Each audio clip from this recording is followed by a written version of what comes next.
Hello, কেমন আছেন সবাই? আমার নতুন একটা ভিডিওতে আপনাদের সকলকে স্বাগত। আজকে বিকেলবেলা আমি আর কেয়া দুজনে মিলে বেরিয়ে পড়েছিলাম আমাদের মনসাতলায় যাওয়ার জন্য।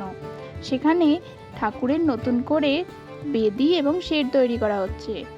আপনারা ওই যে দূরে দেখতেই পাচ্ছেন বাউন্ডারি ঘেরা হয়েছে নতুন করে, ওইটিই হচ্ছে আমাদের মনসাতলা।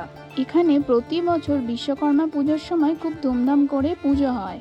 এই ঠাকুরটি ঠিক কত বছরের পুরনো সেটা আমার জানা নেই, কিন্তু আমার ঠাম্মা বলে এই ঠাকুরটি আমার বাবার দাদুর আমল থেকে বংশ পরম্পরায় পুজো হয়ে আসছে।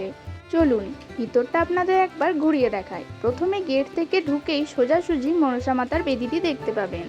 তারপরে বাঁ সাইডে বাবা ভোলানাথকে আবার নতুন করে বসানো হয়েছে। আগে এসব কিছুই ছিল না, শুধু মনসা মাতার বেদিটিই ছিল। আর ডান দিকে এই তুলসী মৎসবটি করা হয়েছে।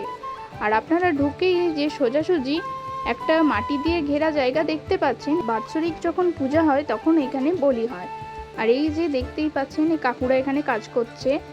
আর আমাদের এখানে কিন্তু ঠাকুরটা গাছ হিসাবে পূজিত হয়। এখনো এখানে অনেক কিছুই কাজ বাকি আছে, পুরোটা কমপ্লিট হোক, তারপরে একদিন আমি আপনাদের সাথে শেয়ার করব। চলুন তাহলে এবার বাড়ির দিকে যাওয়া যাক। আমার ভিডিওটা আপনাদের যদি ভালো লেগে থাকে তাহলে কমেন্টে অবশ্যই জানাবেন।